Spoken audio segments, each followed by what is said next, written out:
Welcome to Don't Turn Around. I'm Warren. Mannequins scare a lot of people. I remember when I was a young boy, I used to always feel that they were watching me and my mom as we walked through the store. Now, the word mannequin comes from the French and the Dutch, where its early English translation was artificial man. Maybe that's what always scared me about them. Now, this first story I have for you happened to me before I joined the FBI. And the others, well, they just might scare you stiff. You're about to hear 3 scary stories, read by Don't Turn Around. After each one, leave a comment below which one is the scariest. Now, a mannequin head in itself isn't very scary. It's a piece of plastic. Of course, it looks like a person, and there are different types. But in this case, it wasn't so much about the mannequin head being scary, but what was being done with it. Or should I say, them. I was called to a house in the suburbs of Los Angeles. Now let me paint the situation for you. It was owned by a single mom and her 2 young kids. It was large and it stood alone on the corner of a cul-de-sac in a suburban affluent area. The house owner's name was Lucy. One night, Lucy was home watching TV alone, as she did pretty much every night when her kids went to bed. Well, that night, she felt eyes of someone watching her from outside and went to the back glass door. She looked out and was shocked to see a mannequin head staring in at her. She called a friend who came over and searched the backyard, and there were more mannequins all posed to stare into the house. Some were headless. Their heads were on nearby ledges looking through the window, about 5 in all. So they gathered them up and dumped them in the corner at the far end of the backyard. The next night, she woke up around 1 in the morning hearing the snap of a branch. She looked out the window and there was another mannequin head staring in. Her friend came over again. There were more mannequins all posed to stare into the house. The friend took them all down and piled them up in the corner. Lucy said it looked like a heap of bodies.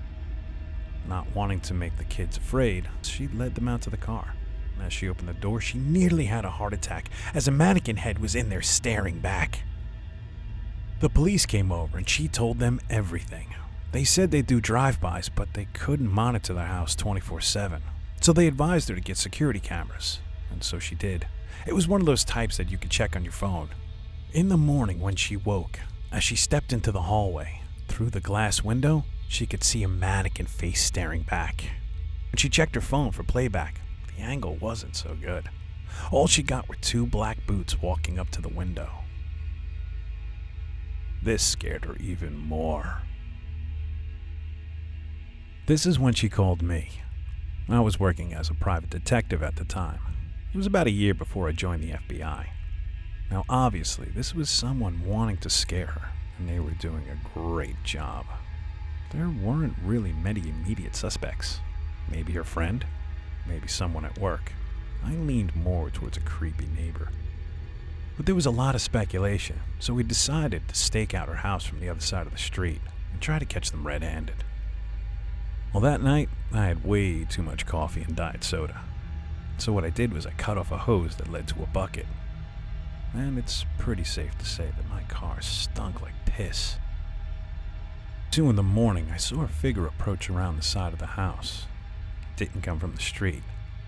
So I instantly thought I was right about it being one of the neighbors. It carried a mannequin, placed it down by the window. As it stepped under the streetlight, I couldn't see his face as he wore a hood. Now I'm assuming it was a he, as he carried a mannequin with ease. Now, sure, he could have been a female bodybuilder, but let's just assume it was a guy. I slowly crept out of my car and I took out my gun. While I had no intention of using it, I had no idea what to expect. I watched as the hoodie placed another mannequin down by the window, and then stared in himself. "Freeze, asshole!" I think was the exact words I used. He froze right there, and I approached. Get on the ground! He didn't. Instead, he kept staring in. Why was he so obsessed with Lucy? I have no idea. Get on the ground or I'll shoot you! He didn't move an inch. I was getting angry, mainly because I didn't like creeps scaring women. So I lunged forward and I kicked him, and he fell. And then I froze as a hooded mannequin hit the ground. I stood there in complete disbelief. It was a complete WTF moment. I had seen him with my own eyes carry the mannequins into position, and he hadn't left my sight. This is something I've never, ever been able to explain. Now, all I can say is that there are creepy things out there that are going on that I don't think I'll ever fully understand. As for Lucy, after that night, she was never bothered again. So at least this one has a happy ending. I actually love my job. I get to pull over idiots who speed and kill people. Sometimes when I pull you over, you yell at me, but most of the times you're super timid and scared. You shouldn't be. I'm really just an everyday guy doing a job. Yeah, I'm a police officer, and there's probably a little more excitement in what I do than what most people do. But still, it's a job. Do I ever get creeped out? Yeah, I have been a few times, and I've seen some really strange things. Like just last week, I pulled over a guy who was in the carpool lane. He had a mannequin in the passenger seat with him, and 2 mannequins in the back seat. Now, he was trying to obviously fool me into thinking that his car was full of people. Now, I've been doing this job long enough to realize stiffness when I see it. Now note, if you're trying to fool a highway patrolman, don't use stiff mannequins, alright? Should I really be telling you that? Should I? So anyways, I pulled this guy over, and he's Caucasian, male, 30s, middle-aged, appears fidgety, but I run his license and it comes back clean. As I'm writing him up a ticket, I sense something is wrong. And then I see blood on his collar. So I ask him to explain it. And he says he had a nosebleed. Well, that's weird. But my spidey senses are still tingling.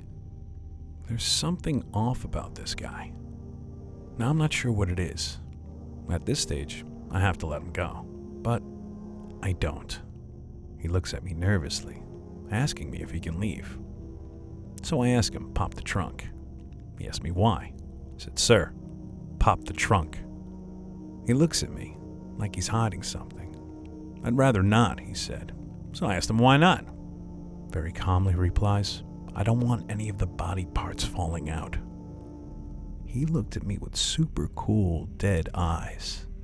And I just lose it. I pull my gun and I tell him to step out of the car now. And he doesn't flinch. And he steps out of the car. You're making a mistake, he tells me in a very monotone way. His eyes stare at me from behind his glasses, as they just give off a complete Ted Bundy vibe. Open your trunk, I demand. He appears frustrated, and he opens up his trunk. As it pops open, mannequin hands fall out and hit the road. Inside are literally hundreds of hands. He looks at me upset. Can I please pick them up? I'm a mannequin salesman. I hesitate. Oh, God. God, do I feel so stupid. And I help him pick up the hands and throw them back into his trunk. And all this time, I'm thinking he's going to call my badge number in and get me written up and possibly fired, as I really had no reason for searching his trunk. He says he knows my police captain and that he'll forget all about it. Now, as I pick up one last hand off the floor, fingers fell from it. He pushed me away and tossed it angrily into the trunk. That's when I saw them. Faces staring back at me. Under the pile of body parts, dirty and rotten mannequin heads. Their eyes were unblinking. I even remember saying to him that they creeped me out. He uttered something sarcastic to me like, well, if they weren't real looking, then no one would want them. There was one that caught my eye that looked more human than the rest. It had blonde hair and bruising. Now the eyes had tape holding them open, stretching the eyelids back. It reminded me of going camping when I was a kid, how a stake would be bound out to the ground, pulling the canvas back of the tent. I just looked down and I felt that there were invisible hands pinning back the eyes. Now, I only saw it for a moment before the face got lost under the other parts. That was about the time that I just figured maybe I was going crazy. My eyes were playing tricks on me. And then, just then, he slammed the trunk shut. As he walked back to his car, there was something that just didn't sit right. My mind kept going back to that mannequin inside the trunk. It just seemed so real. My gut kept telling me, what if it was? What if it was real? Check it. Check it, check it, check it, check it. You're better than that. Go check it. Wait a moment, I said. He was now already back in the driver's seat, so I told him, pop the trunk one more time. And he shook his head in frustration. And then he reached down for the release switch for the trunk. And as he came back, bang, bang, bang, bang! He fired shots through the window. The glass shattered as he accelerated away. Now I was on the floor, facing the stars. I got hit in the shoulder at close range and it hurt like hell. I rolled over and pulled out my piece, and as I fired back, I missed a few times, but I did hit the car, and I unloaded everything I had until his car veered off the road and crashed into a tree. And with a busted shoulder, I approached carefully. As I rolled up, he was hit in the upper back, still alive and screaming in pain. If I didn't have my body cam on, I would have knocked the out of him. I pulled him out. I cuffed his ass and I called it in. Then I hobbled over to the trunk. I opened it up, tossing out all the mannequin pieces. And at the very bottom, I felt flesh. Human flesh. It was a woman. I recognized her as a shop assistant from the uniform that she had on.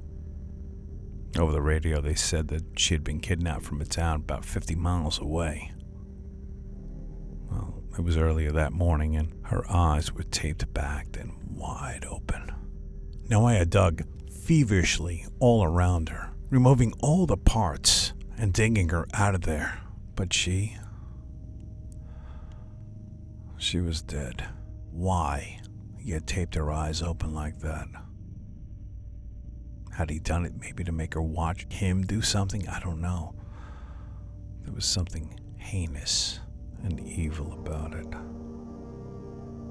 Now, usually when people die, you close their eyes, but not the opposite. What was the point of all the mannequins? That I don't know. I was pissed. And when I say I was pissed, I mean, I was pissed that this girl had her life taken for nothing. I was pissed that he put another human being through so much pain. And I was pissed that my own shoulder was fucking killing me because of this guy. I took off my body cam. Now I know it's against protocol, but I'd been shot. And I was going to go over there and give him some street justice. But when I went back around the car, he wasn't there. I mean, the guy disappeared.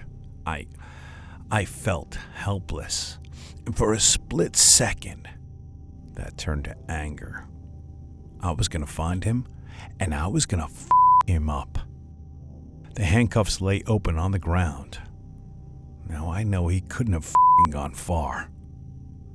So I searched around the car, but I couldn't find him.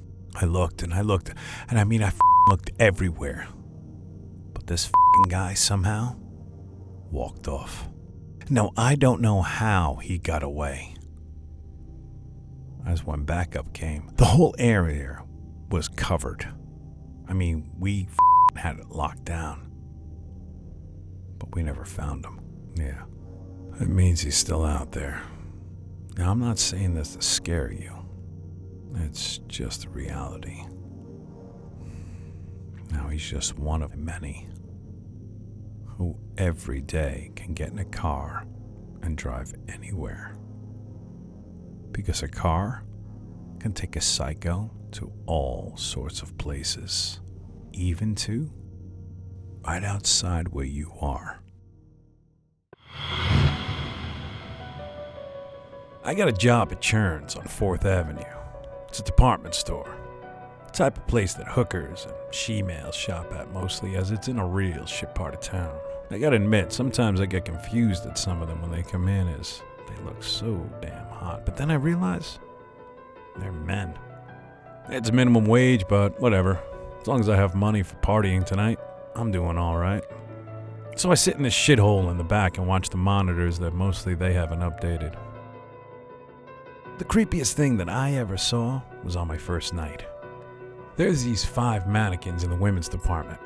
4 of them were kind of hot. They had swimsuits on. Then there's this ugly one that was dressed in some kind of cam gear with a weird wig.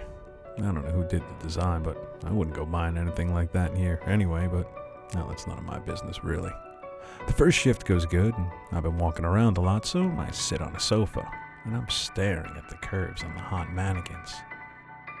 I see the cam mannequin move. I am shitting you not. It moves an arm to adjust its position, like it was tired of standing there for so long. I thought I was wigging out at first and just tripping balls, but I don't do that shit. So I got up closer, thinking, I'm just crazy tired, and I'm walking away when I look in the mirror, and I see its head turn and follow me. I look back, and it freezes. I think first I'm on scare tactics or Impractical Jokers, and I wasn't on a TV show. I walked towards it a little, then it turned and stared at me. I backed off and left the store. Went outside for some air, and I stayed there the rest of my shift, out there by that front door. We locked up, and I watched the lights go off. When I got home, I told my girl, and she was like, how could you be such a chicken shit? There's someone in a costume, idiot. Now, I thought I was being played too, but the next day when I went in, the mannequin was still there. I went up to it to make sure it was real. It's real. It's made of plastic. Now, I don't like this store, especially when it gets dark outside. The lights in here flicker now and again. I'm not sure how long I'm going to continue working here. The only good thing is, I haven't seen it move again. Which one was the scariest? And just remember, don't turn